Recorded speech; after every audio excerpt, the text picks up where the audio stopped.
And darling, thank you darling,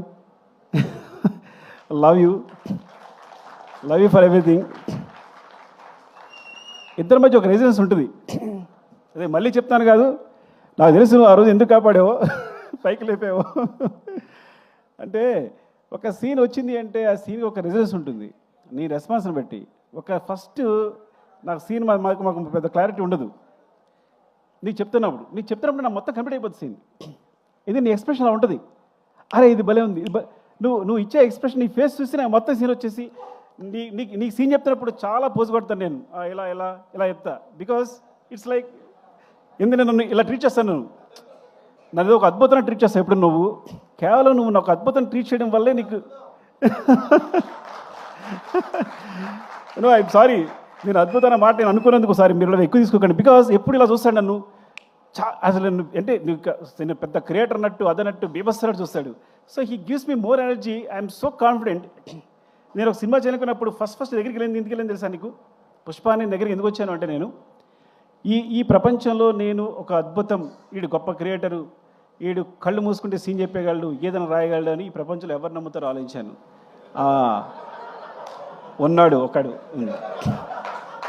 డైరెక్ట్గా దగ్గరికి వచ్చాను. నువ్వు నమ్ముతావా?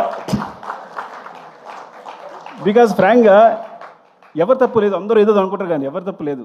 కానీ నా దగ్గర సరిగా కదలేదు ఆ టైంకి. నేను చెప్తే ఒకళ్ళు నమ్మాలి వీడు చేయగలడని.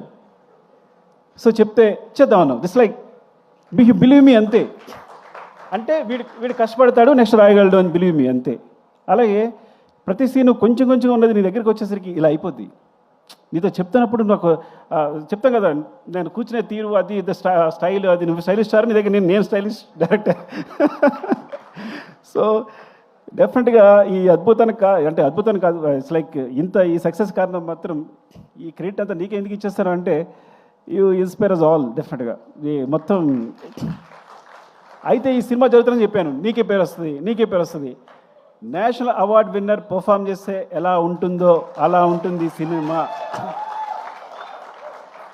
ఒక నేషనల్ అవార్డ్ విన్నర్ పర్ఫామ్ చేస్తే ఎలా ఉంటుందో అలా ఉంటుంది సినిమా అని ప్రతి సీన్ ముందు చెప్పామండి. నువ్వు అలా అంటున్నావు, ఏం కాదు, చూడు నీకే వస్తుంది, నువ్వు అలా పెడుతున్నావు, షార్ట్ పెడుతున్నావు అక్కడ ఈ సీను ఇదని. లేదు చూడు, మామూలుగా ఉండదు నీ పర్ఫార్మెన్స్ అంటే. ఎప్పుడు తను అంటే లోపల తను తెలిసేమో కానీ ఇట్స్ లైక్ ఈరోజు సినిమా రిలీజ్ ముందు 2 days ముందు కూడా నీ షోకేస్ అబ్బా, ఇది నీ షోరీలు అబ్బా అంటే నో అంటుండేవాడు. సో అలాంటిది ఈ రోజున నాకు నేను మా కాలనీలో ఎక్కువ తిరగను కానీ ఒకసారి బయటకు వస్తే ఒక ఇద్దరు వచ్చారు.